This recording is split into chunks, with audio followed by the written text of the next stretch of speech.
अस्सलाम वालेकुम नाज़रीन, दस्तक में खुशामदीद। मैं हूँ अम्मार यासिर। सिंध असम्बली का इजलास जो कि 22 फरवरी को आगा सिराज दुरानी जो स्पीकर हैं सिंध असम्बली के, उनकी गिरफ्तारी के बाद कन्वीन किया गया था, बुलवाया गया था।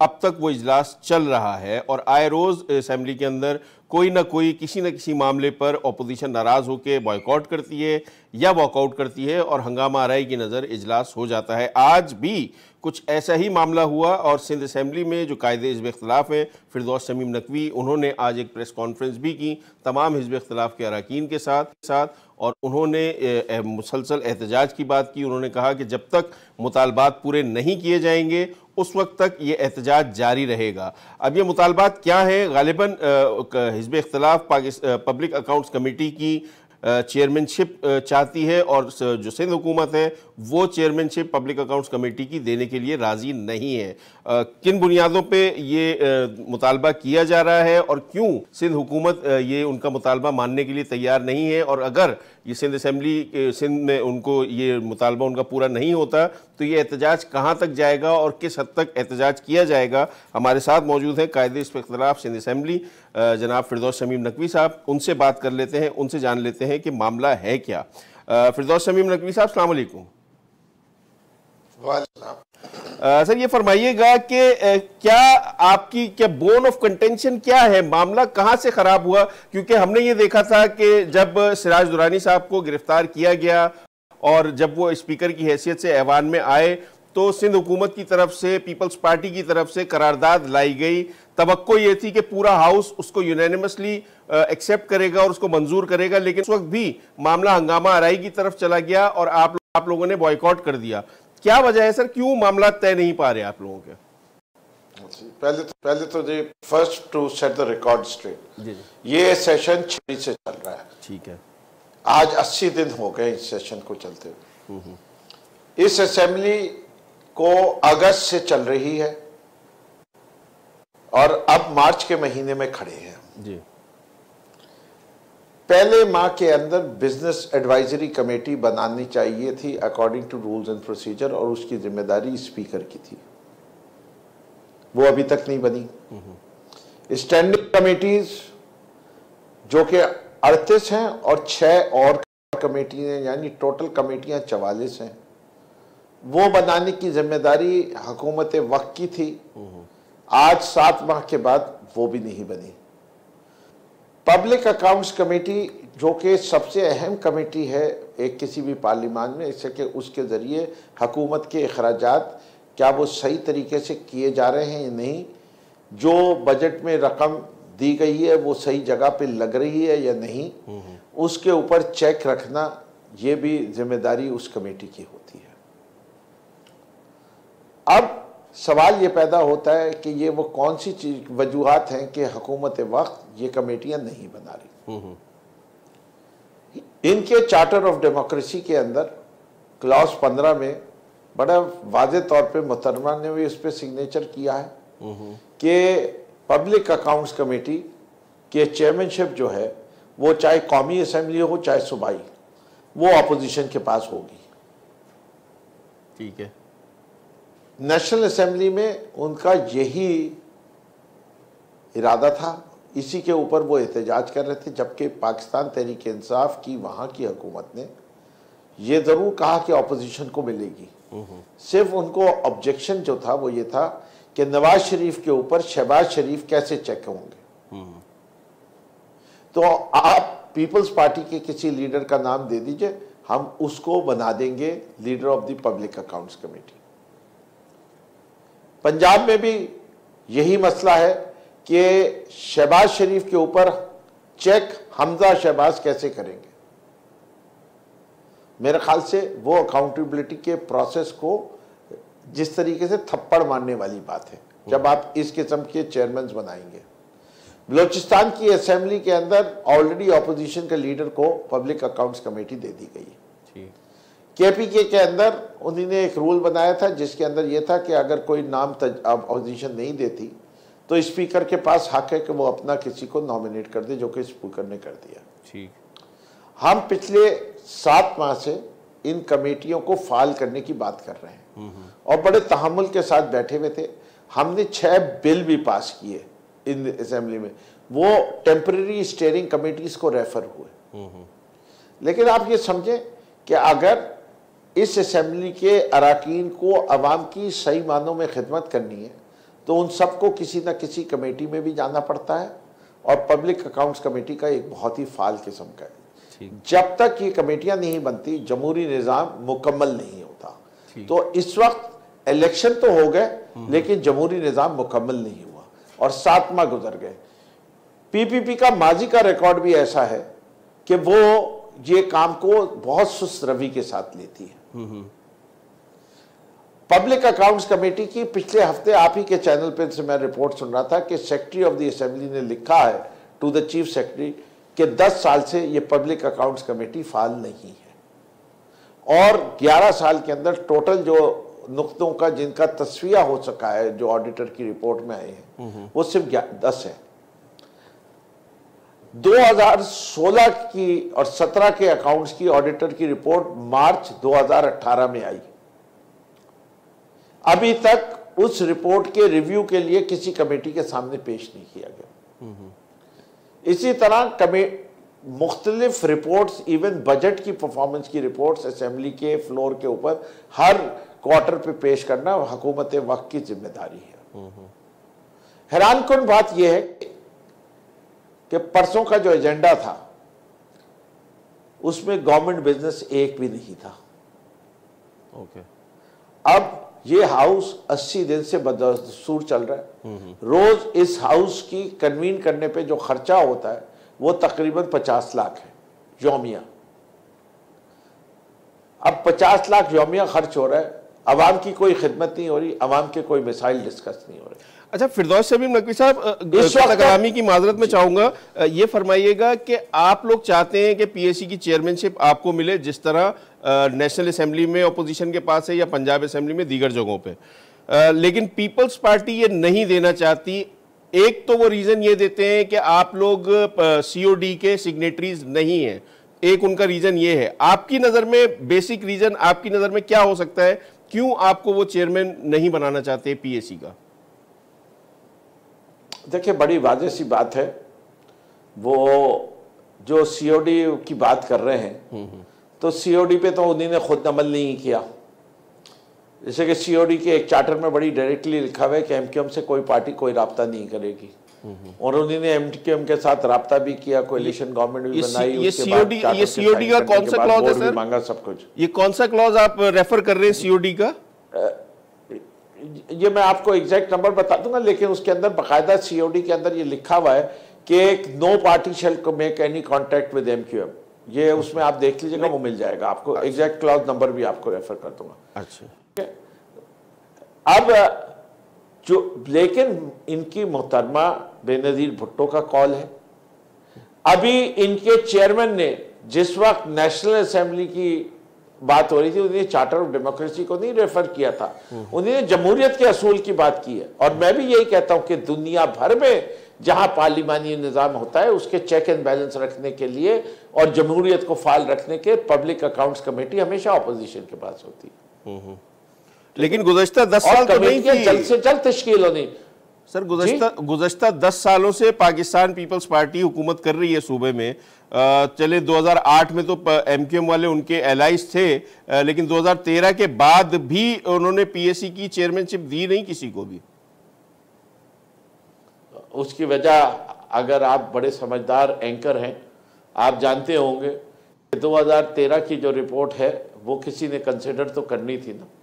तो जहां मिल बाट के पैसे खाए जा रहे हों और एमक्यूएम अल्ताफ की सारी चीज़ें आपके सामने आ चुकी हैं कि वो कैसे कैसे बनाए थे। जिस पार्टी में बाबर गौरी जैसे लोग हों और जो लोग हैं जो अब इस मुल्क में पाए नहीं जाते, फरार हो गए, कोई कनाडा का रिहायशी है, कोई साउथ अफ्रीका का, को कहीं का, वो जवाबदेही से घबराते हैं। और यही वजह है कि ये अकाउंटेबिलिटी का प्रोसेस, चाहे वो जेआईटी हो चाहे वो पब्लिक अकाउंट्स कमेटी हो, ये इन लोगों के पैर कांपने लगते हैं इससे कि अब के इनको कहा गया है कि एनआरओ नहीं मिलेगा। तो एनआरओ तो आप लोग नहीं देंगे, अब ये तो एनआरओ आप लोग दे कैसे सकते हैं वैसे? हुकूमत वक्त किस तरह किसी मुकदमे पे एनआरओ दे सकती है नकवी साहब? जी, हम तो नहीं दे सकते, लेकिन हम होने, देखिए बात सारी क्या है, एक पार्टी इन पावर जब एक पोजीशन लेती है उसका असर सारी मुल्क के हर जगह पड़ता है। हमारी एक स्टेटेड पोजीशन है कि nobody who is found corrupt shall be allowed to go away from this country unpunished. ठीक है, सजा जरूर मिलेगी जिसने करप्शन की है। ठीक है, तो मुझे ये फरमाइए, चाहे वो हमारी पाकिस्तान तहरीक इंसाफ का ही क्यों ना हो। बिल्कुल सही। आप मुझे ये फरमाइएगा नकवी साहब कि अब आप लोगों ने एहतजाज का फैसला किया है, 2 दिन आप हाउस में नहीं जाएंगे और फिर आपने बताया कि उस एहतजाज को मुतालबात पूरे होने तक आप लोग आगे बढ़ाएंगे। लेकिन अगर हुकूमत जो सिंध हुकूमत है वो तो किसी भी तरह तैयार नहीं है। वज़ीर आला सिंध असेंबली के फ्लोर पे खड़े होकर ये कह चुके हैं कि वो पीएसी की चेयरमैनशिप आपको नहीं देंगे। क्या करेंगे फिर आप लोग? अल्टीमेटली आप लोग क्या करेंगे? देखिए, मैंने आज भी कहा था, दोबारा रिपीट कर देता हूँ सामीन के लिए, कि जब तक ये हमारी बात नहीं मानेंगे, हमारी ऑपोजिशन का कोई शख्स भी किसी कमेटी का मेंबर नहीं बनेगा। ठीक है, अगर ये ऐवान को as a single party rule के तौर पे एज अ डिक्टेटरशिप चलाना चाहते हैं, चलाते रहें, हम इनको रोकेंगे नहीं। पब्लिक अकाउंट्स कमेटी के 7 रुकन जो होंगे वो पाकिस्तान पीपल्स पार्टी के होंगे। फिर हम वो ऑडिटर की रिपोर्ट जो है वो मीडिया पे डिस्कस करेंगे, अपनी खुली कचहरी लगा के करेंगे। हम अपने एहतजाज का हक रखेंगे। हम किसी दिन मुंह टेप लगा के जाएंगे, किसी दिन स्याह पट्टियां बांध के सर पे जाएंगे, कभी हाथों पे जाएंगे, किसी दिन स्पीकर के सामने नारेबाजी करके एहतजाज करेंगे। वो सारी चीज़ें हम करेंगे जो हमारे इख्तियार में है, कि हम लोगों को ये वाजे कर दें कि जो भी इक़दाम पाकिस्तान पीपल्स पार्टी कर रही है वो गैर जमहूरी है, और इसके ऊपर हम नुमाइंदगी का हक अदा करते हुए रोज़ाना कम से कम कुछ ना कुछ वक्त एहतजाज ज़रूर करेंगे। अच्छा नकवी साहब, ये फरमाइएगा कि एमएमए की क्या पोजीशन है? जो एक रुकन है एमएमए के, उनके साथ भी गुज़श्ता दिनों कुछ आप लोगों के मामलात ख़राब हुए। आप उनको अपोजिशन, मुत्तहदा अपोजिशन जो सिंध असेंबली में मौजूद है, उसका हिस्सा आप समझते हैं उनको, अब्दुल रशीद साहब को? जी देखिए, मैं इसके अंदर जो है वो उनके ऊपर डिपेंडेंट था, इससे कि मुत्तहदा अपोजिशन ने अपना चीफ मिनिस्टर का भी कैंडिडेट खड़ा किया, स्पीकर, डिप्टी स्पीकर का भी खड़ा किया। तीनों दफा उन्हीं ने वोट जो है वो हुकूमत को दिया, यानी पीपल्स पार्टी के कैंडिडेट को दिया। तो जब वो उन्हीं ने वोटिंग कर दी तो उससे क्या साबित होता है कि वो अपोजिशन है या वो ट्रेजरी का हिस्सा है? ये ऑन रिकॉर्ड है। उसके बाद 8 महीने भी, तब भी हमने सब्र और तहम्मुल से काम लिया। आज भी हमारे दरवाजे सबके लिए खुले हैं जो इस हुकूमत से इत्तफाक नहीं रखते, जो इनकी चोरी से इत्तफाक नहीं रखते, जो इनकी करप्शन से इत्तफाक नहीं रखते, जो इनकी हाई हैंडेड टैक्टिक से इत्तफाक नहीं रखते। उन सब हजरात को, चाहे वो पाकिस्तान पीपल्स पार्टी के क्यों ना हो, वो आए हमारे पास, हम जो है उनको वेलकम करेंगे और हम एज अ जॉइंट ऑपोजिशन काम करेंगे। लेकिन इस वक्त आप उनको, लेकिन ये किसी को नहीं मानेंगे जो ट्रेजरी का काम कर रहा हो और अपने आप को ऑपोजिशन के। अल्लाह मियां ने भी कहा कि मुनाफिकों का के साथ से जरा दूर रहो, तो जो मुनाफिकत करेगा हम उससे बरात करेंगे। लेकिन आपके जो इत्तेहादी हैं मुत्तहदा कौमी मूवमेंट वाले, आज ख्वाजा इजहारुल हसन साहब ने, जब आप प्रेस कॉन्फ्रेंस कर रहे थे, आपके बराबर में तशरीफ़ फरमा थे वो, उन्होंने कहा कि जमात इस्लामी और टीएलपी दोनों जमातें जो हैं वो मुत्तहदा अपोजिशन का हिस्सा हैं। जी देखिए, वो हमारे जो जॉइंट ऑपोजिशन है उसके अंदर जब मुझसे ये बात की गई, मैंने कहा मेरे दरवाजे, जैसे मैं आज आपके सामने आपके शो पे कह रहा हूँ, सबके लिए खुले। तो उन्होंने उनके लिए दरवाज़ा खोला। अगर वो आके हमारे साथ बातचीत करते हैं और इस बात की यकीन दहानी कराते हैं कि वो आइंदा उसी तरह चलेंगे जो हम सबका फैसला होगा, तो हमें कोई इतराज़ नहीं है। हमें तो अपनी तादाद बढ़ानी है, घटानी तो नहीं। तो वो अपनी पार्टी पॉलिसी को लेके चलेंगे या आपकी ऑपोजिशन की उसको फॉलो करेंगे वो? जी ये तो उनकी पार्टी को फैसला करना है। अलबत्ता वो कहते हैं ना कि इट कुत्ते दा वैर जिसे कहते हैं, वो एमएमए ऐसे तो नहीं है, जेयूआई और पीटीआई का जरूर है। जमात इस्लामी तो आप लोगों की इत्तेहादी, जमात इस्लामी तो आपकी इत्तेहादी रही है गुज़श्ता टेन्योर में खैबर पख्तूनख्वा। मैंने इसीलिए जमात इस्लामी का नाम नहीं लिया, मैंने JUI का नाम लिया, जो कि उनके सरबराह, खास तौर पे मैं अब उनकी इज्जत अफजाई नहीं करना चाहता उनका असली नाम लेके, तो वो मैंने आपको बता दिया कि हमारे ताल्लुकात अब भी कैसे हैं उनके साथ। अच्छा फिरदौस शमीम नकवी साहब, अब आप लोग बात करते हैं एहतसाब की, मौजूदा जो CM है मुराद अली शाह साहब, उनके ऊपर भी चार्जेस हैं। आपकी वफाकी हुकूमत ने, तहरीक इंसाफ की वफाकी हुकूमत ने उनका नाम ECL में भी डाला, अब गालिबन निकाल दिया गया है वो नाम। और सिराज दुरानी साहब की गिरफ्तारी होती है इस्लामाबाद से। सिंध असम्बली के अक्सर अरकान, खुद आपकी अपोजिशन के जो एलाइज हैं GDA वाले, उनकी तरफ से भी उस गिरफ्तारी की मजम्मत की जाती है कि तरीक़ेकार गलत था। लेकिन आपकी तरफ से, जो सिंध असम्बली में आपकी जमात है, उनकी तरफ से कुछ इस तरह की बात नहीं आई। उसकी क्या वजह है? आपका क्या मौक़िफ़ है आगा सिराज दुरानी साहब की गिरफ्तारी पे? देखिए, पहली चीज़ तो ये कि अगर आप वो रेजोल्यूशन पढ़ लें जो उन्हीं ने पेश किया था, मैं इस्लामाबाद में उस दिन खुद मौजूद और मेरे साथ डिप्टी स्पीकर साहिबा जो थी जी। वो एक कोर्स अटेंड कर रही थी और मैं उनके पास गया और मैंने कहा कि इस मामले के ऊपर हम जॉइंट करारदाद ला सकते हैं अगर आप लोग हमारी बात माने, इससे कि हम भी जमहूरियत को फ़रोग़ चाहते हैं, हम नहीं चाहते कि जमहूरी प्रोसेस को कोई नुकसान पहुँचे।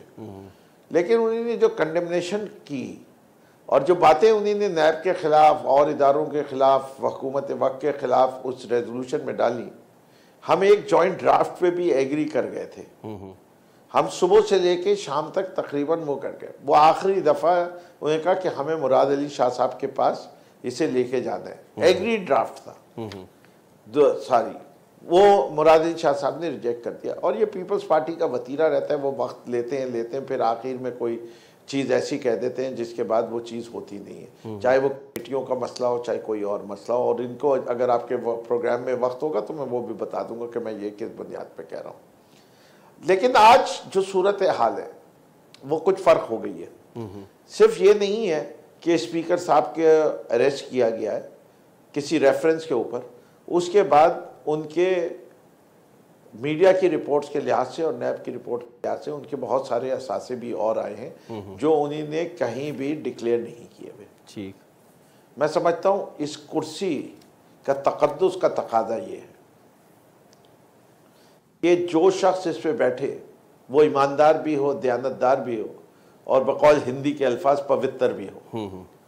अब अगर किसी के ऊपर किसी ने गलत भी छींटे डाले हैं तो साफ शख्स को तो कभी घबराहट नहीं होती और ये कुर्सी कोई इतनी अहमियत नहीं रखती, इससे कि उससे ज़्यादा उस शख्स की इज्जत अहमियत रखती होगी अगर वो ईमानदार दयानतदार है। फिरदौस शमीम नकवी साहब, मैं आपकी बात यहीं पे हट जाना चाहिए। आपकी कथा कलामी कर रहा हूँ, मैं माजरत चाहूँगा, मुझे एक ब्रेक लेना है। ब्रेक के बाद हम यहीं से गुफ्तगू करेंगे कि एक मुल्जिम क्या किसी भी इल्ज़ाम की बुनियाद पर अपनी नशिस्त छोड़ देनी चाहिए, इस्तीफ़ा दे देना चाहिए, या इसके बरअक्स कुछ होना चाहिए कि जब तक जुर्म साबित ना हो उस वक्त तक कोई भी इंसान मासूम होता है। इस हवाले से हम बात करेंगे। फिरदौस शमीम नकवी साहब हमारे साथ मौजूद हैं। एक ब्रेक के बाद दोबारा हाजिर होते हैं।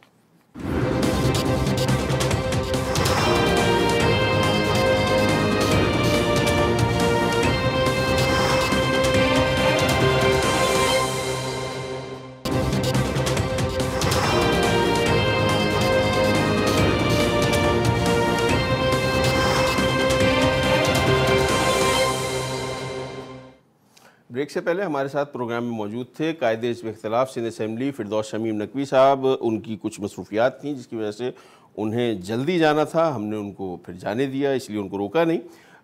हम दूसरे अपने मौजू की तरफ बढ़ते हैं। आज गुज़श्ता रोज़ बल्कि पाकिस्तान की वजारत ख़ारजा की तरफ से, दफ्तर ख़ारजा की तरफ से बाकायदा तौर पर अफ़गानिस्तान में 8 पाकिस्तानी मज़दूरों के कत्ल किए जाने पर मज़म्मत की गई और शदीद मज़म्मत का इजहार किया गया। और ये कौन लोग थे और कहाँ किस तरह ये अफ़गानिस्तान गए थे, अफ़गानिस्तान में ये मज़दूर वहाँ मौजूद थे। कौन है हमारे साथ जी? अच्छा, पाकिस्तान के ये मजदूर वहाँ मौजूद थे अफ़गानिस्तान में, और अफ़गान फोर्सेस ने जो इतलात वहाँ से मौसूल हुई हैं, अफ़गान फोर्सेस ने इन लोगों को घरों से गिरफ़्तार किया और फिर एक खुले मैदान में ले जाकर कत्ल कर दिया। हमारे साथ मौजूद हैं सीनियर सहाफ़ी रहीमुल्ला यूसुफ़ज़ई साहब, उनसे जान लेते हैं कि मामला क्या है। रहीमुल्ला यूसुफ़ज़ई साहब, अस्सलाम वालेकुम। सर, ये फरमाइएगा कि ये मामला क्या है। अभी तक दफ्तर खारजा की तरफ से ऑल्दो कि एक सख्त मजम्मत आ चुकी, लेकिन फिर भी अभी तक कुछ क्लेरिफाई नहीं हो पा रहा कि ये कौन लोग थे और वहां कैसे गए थे और वहां क्या कर रहे थे ये लोग। देखिए, ये जो वजीर कबीला है ये पाकिस्तान में भी है और अफगानिस्तान में भी है।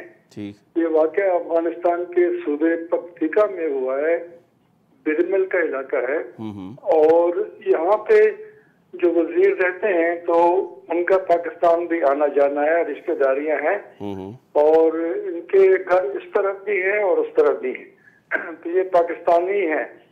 और ये मजदूरी करने गए थे कराची, और फिर जब वापस आए तो इनके घरों के ऊपर रात को छापा पड़ा और इनको घरों से निकाला गया, और ये कहा जा रहा है कि इनको इनकी खवातीन और बच्चों के सामने कत्ल कर दिया गया। तो इसके बारे में जो पाकिस्तानी वजीर कबाइल हैं जो उनके हमायदीन हैं, तो उन्होंने आज वारना में जनूबी वजीरिस्तान में प्रेस कॉन्फ्रेंस की है और इस वाक़े की मजम्मत की है, और पाकिस्तान की हुकूमत से कहा है कि चूंकि ये पाकिस्तानी हैं तो इनके बारे में वो अफगान हुकूमत से बात करें और इनको इंसाफ दिलवाएं। और वो कह रहे हैं कि ये अफगान फौज ने इनको कत्ल किया है, और इसके अलावा शुमाली वजीरिस्तान में भी इसके ऊपर एहतजाज हुआ है, और हत्ता के जो पश्तून तहफ़्फ़ुज़ मूवमेंट है उसके जो सरबराह है मंजूर पश्ती, उनकी तरफ से भी बयान आया है कि वहाँ पे अफगानिस्तान में इस वाक़े के खिलाफ एहतजाज होना चाहिए। तो ये जो वाक़या है इसके बारे में अभी ज़ाहिर मज़ीद तफसीलात आएंगी, लेकिन फिलहाल हमें यही इत्ला है। तो रहीमुल्ला यूसुफ़ज़ई साहब, ये फरमाइएगा कि अफगान हुकूमत की तरफ से कोई क्लैरिफिकेशन, कोई सरकारी बयान, कोई उनके तर्जुमान की तरफ से कोई बयान सामने आया है इस वाक़े पर? लेकिन चूंकि ये वाक़या जो है इसमें अफगानिस्तान की फौज का हाथ है, तो जाहिर है वो अफगान हुकूमत तो इसका दिफा करेगी, और कोई रस्मी बयान तो मैंने नहीं देखा, लेकिन मुकामी जो इनके हुकाम है वो कह रहे हैं कि ये जो कार्रवाई हुई है ये सही है। यानी वो इसको इस तरह की शक्ल दे रहे हैं कि ये लोग मतलूबा थे या ये हुकूमत के मुखालिफ थे, इस तरह की बात हो रही है। लेकिन ये है कि कोई शवाहिद नहीं दिए गए कि इन्होंने क्या हरकत की थी, क्या कार्रवाई की थी, तो काफी ये मामला जो है पेचीदा बन गया है। तो ये बेसिकली अभी तक इन लोगों की आइडेंटिफिकेशन ये तो हो गई कि ये पाकिस्तानी थे, लेकिन ये क्या बेसिकली इनका ऑक्यूपेशन क्या था, क्या किस पेशे से ताल्लुक रखते थे, कौन लोग थे, ये अभी तक वाजे नहीं हो पाया। देखिए, मुख्तलिफ किस्म की इतलात आ रही। एक तो इतला यही है जो मैंने जिक्र किया कि ये कराची में मजदूरी करने गए थे, इनकी हालिया दिनों में वापसी हुई थी अपने गांव में, और ये फिर ये वाकया हो गया। और फिर ये भी कहा जा रहा है, एक और जो इतला है कि ये अफगानिस्तान मजदूरी के लिए गए थे और वहाँ पे ये वाकया हुआ। लेकिन ये है कि ये जो अहमद ज़ई वजीर कबीले के लोग हैं और उस्मान ज़ई वजीर कबीले के लोग हैं, तो ये बॉर्डर के दोनों तरफ रहते हैं और इनका आना जाना है। यानी इनमें ऐसे भी हैं जो पाकिस्तानी हैं और ऐसे भी हैं जो अफगान हैं, लेकिन ये इनकी आपस में रिश्तेदारियां हैं, रिश्ते हैं। और फिर ये है कि इनमें से ऐसे भी लोग होंगे जिनके पास दोनों मुल्कों की शहरियत होगी। ओके, अच्छा रहीमुल्ला यूसुफ़ज़ई साहब, ये फरमाइएगा कि अब जब उसमें अफगान आर्मी इसमें मुलव्विस है और पाकिस्तान की तरफ से वजारत खारजा ने मजम्मत की है, बाकायदा तौर पे इसके मजम्मती बयान भी उनका सामने आ गया है, अब क्या पाकिस्तान इस मामले को आप समझते हैं कि सिफारती लेवल पे मजीद ऑफिशियली उनके सामने उठाएगा और अफगान सफीर की फिर तलबी होगी वजारत खारजा में कुछ इस तरह का, और ये मामला आप समझते हैं कि कहीं ना कहीं जाके सेटल डाउन हो जाएगा?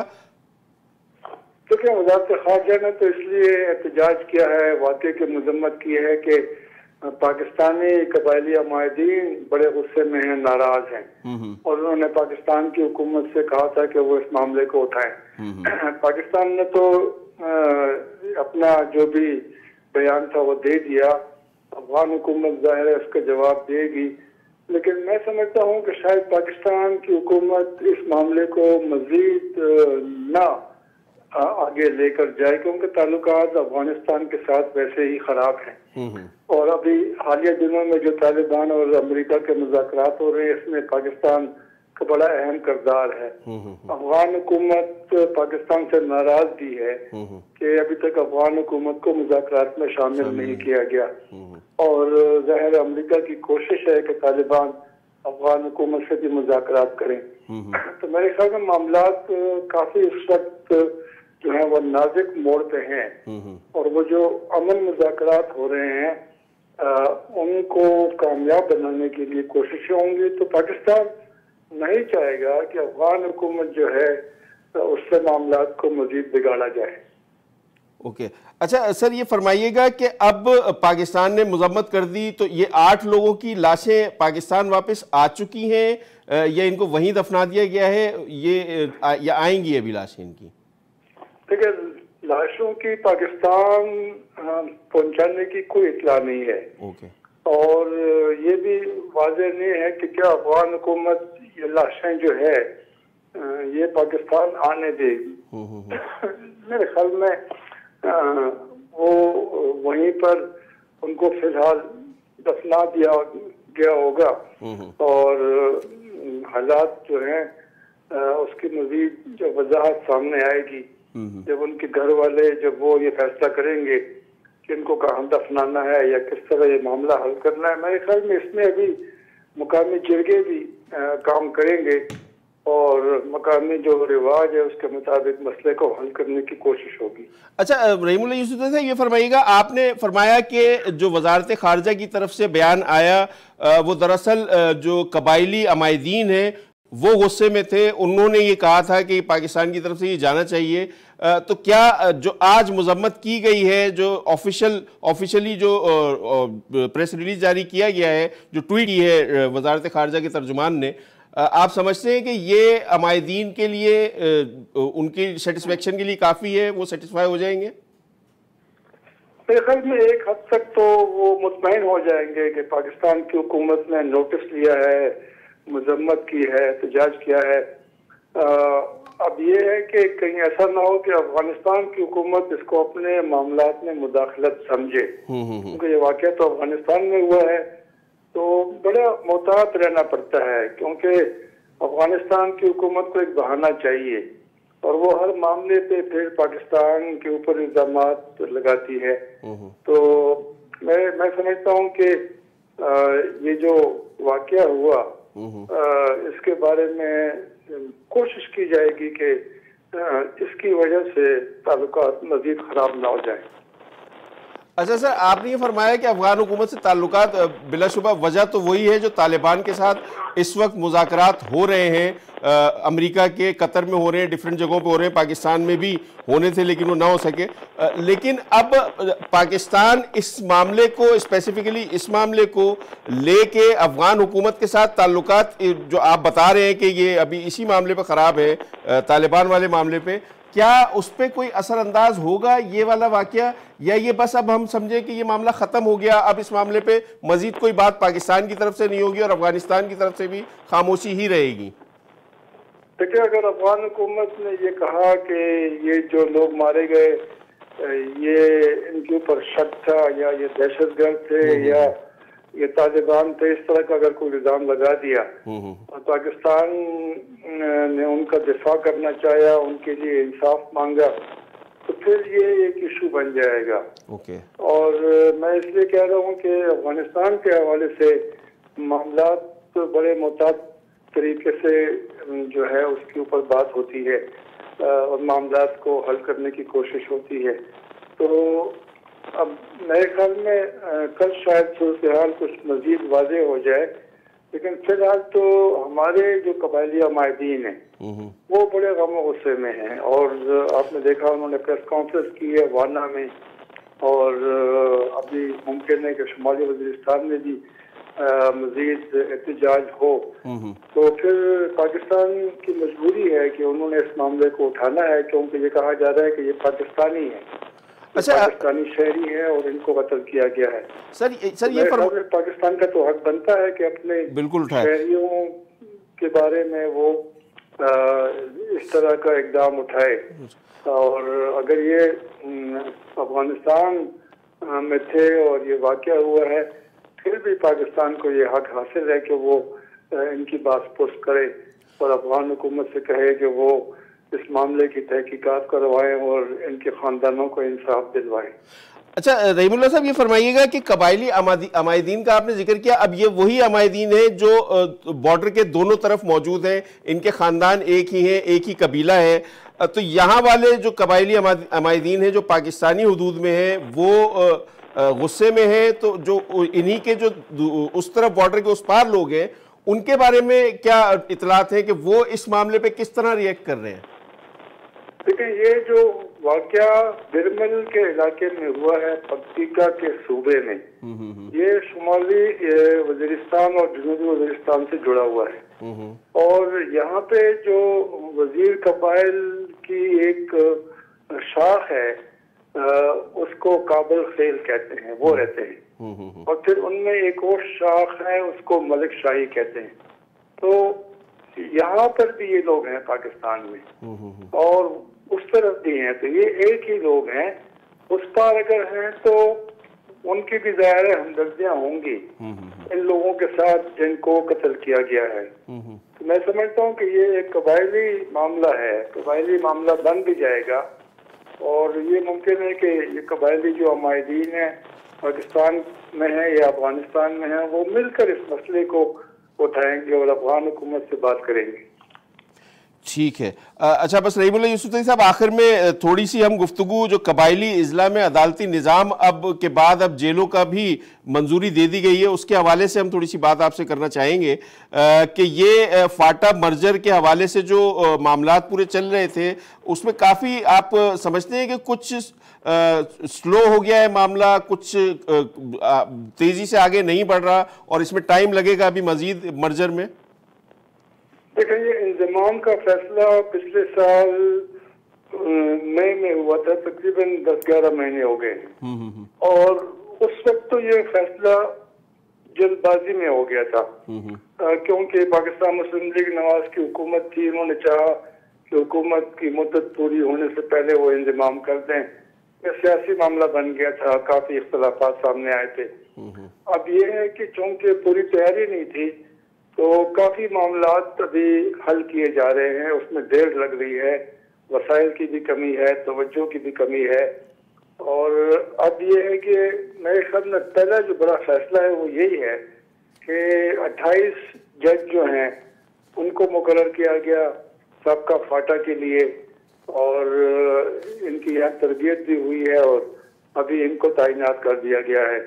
लेकिन चूंकि सबका फाटा में, जिसको अभी जम कर दिया गया खैबर पख्तूनख्वा में, वहाँ पे अदालती निज़ाम नहीं है, अदालतों की बिल्डिंग्स नहीं है, वहाँ पे अमला भर्ती नहीं हुआ। तो ये अदालतें फिलहाल फाटा के अंदर नहीं बल्कि उसके बाहर जो मुल्हिका अजला है तो वहाँ पे काम करेंगी तकरीबन 5-6 महीने के लिए, ये कहा जा रहा है। फिर इनको मुंतकिल किया जाएगा।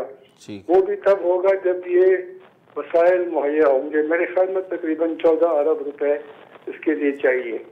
लेकिन ये एक बड़ा अहम कदम उठाया गया है और वहाँ पे FCR का कानून खत्म हो गया, एक नया अदालती निज़ाम आ गया है।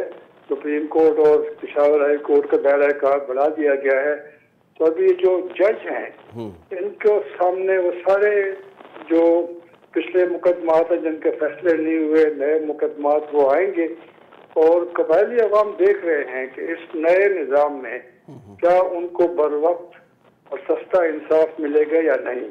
तो ये बहुत बड़ा इम्तिहान है पेशावर हाई कोर्ट का, उसके मातहत अदालतों का, कि वहाँ पे किस तरह ये नया निज़ाम काम करता है। और ये सब जेलें जो हैं, ये वहाँ पर 15 लॉकअप थे, तो उनको दर्जा बढ़ाकर उनको सब जेल कर दिया जाएगा। और ये सारे जो 7 कबायली एजेंसियाँ थी जो अभी 7 अजला बन गए हैं, तो वहाँ पे ये कायम की जाएंगी। तो ये बिल्कुल एक नया निज़ाम आ रहा है, ये शुरुआत है। और इसके बाद पुलिस का निज़ाम भी आएगा। तो आहिस्ता आहिस्ता काम हो रहा है। कबायली अवाम की तवक्कुआत बहुत ज़्यादा थी कि इंतजाम होगा तो वहाँ पे तरक्की के काम होंगे, प्रोजेक्ट्स आएंगे, जो अभी तक नहीं आ सके। तो निज़ाम तो नया आ रहा है, लेकिन तालीम, सेहत, कम्युनिकेशन, इन शोबों में अभी तक कोई बड़ा मंसूबा सामने नहीं आया। लेकिन उम्मीद है कि आगे आने वाले दिनों में आएगा। बहुत बहुत शुक्रिया रहीमुल्लाह यूसुफज़ई साहब, सीनियर सहाफ़ी तज्ज़ियाकार हमारे साथ मौजूद थे। अफ़गानिस्तान में जो पाकिस्तानियों का कत्ल हुआ उसके हवाले से भी अपनी राय, अपना तज्ज़िया दे रहे थे और तफसीलन ये बता रहे थे कि किन मामलात पाकिस्तान की हुकूमत की तरफ से, पाकिस्तानी वज़ारत ख़ारजा की तरफ से मज़म्मत की गई।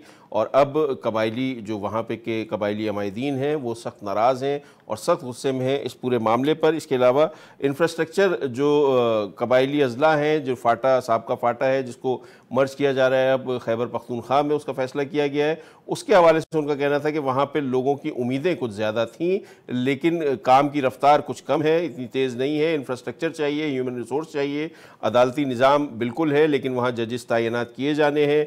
जेलें वहाँ पे अब कायम की जा रही हैं, जो मकामी हवालात हैं उनको उन्होंने सब जेल का दर्जा दिया गया है। आगे देखना है कि ये मामलात कितनी देर में और कितनी तेज़ी के साथ ये हल हो पाते हैं। और कबायली अवाम जो उनको एक ख्वाब दिखाया गया, उनको बताया गया कि जब वो मर्जर हो जाएगा खैबर पख्तूनख्वा के साथ और FCR वहाँ पर ख़ात्मा कर दिया गया है, पाकिस्तान का कानून और पाकिस्तान की अदालतों का कानून, पाकिस्तान की अदालतों की जुरिसडिक्शन अब वहाँ तक है। देखना ये है कि वो उनके ख्वाब कब पूरे होते हैं। उम्मीद तो यही है और कि इंफ्रास्ट्रक्चर भी बनेगा और वहाँ के लोगों को जो मुलाजमतें हैं वो भी मिलेंगी और वहाँ पे एक खुशहाली का दौर जल्द आएगा। एक ब्रेक प्रोग्राम में शामिल करते हैं नाज़रीन, ब्रेक के बाद दोबारा हाजिर होते हैं।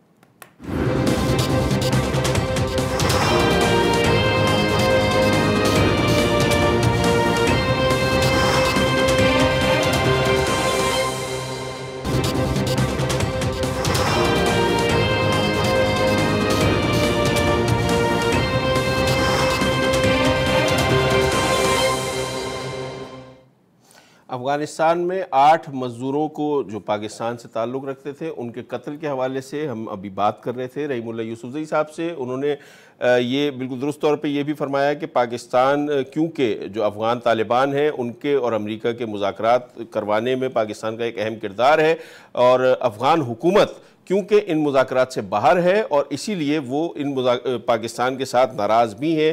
अफ़गान हुकूमत नाराज़ है पाकिस्तान से और क्योंकि उन तालिबान जो अफ़गान तालिबान है वो बिल्कुल भी तैयार नहीं है किसी भी सूरत अफ़गान हुकूमत को उन मुज़ाकरात में शामिल करने के लिए।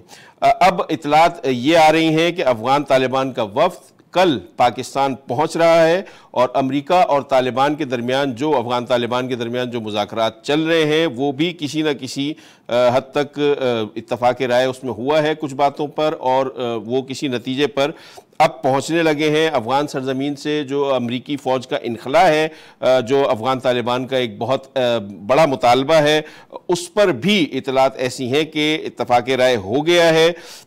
ये बात अमरीका की तरफ से की गई है कि अफ़गान सरजमीन दुनिया में किसी भी हिस्से में दहशतगर्दी के लिए इस्तेमाल करने की इजाज़त नहीं होगी। ज़ल्म खलीलज़ाद जो अमरीकी नुमाइंदा खुसूसी हैं बराए अफ़गानिस्तान, उन्होंने भी इस बात की तस्दीक कर दी है कि मुज़ाकरात का तवील दौर अब इख्तिताम पजीर हो चुका है।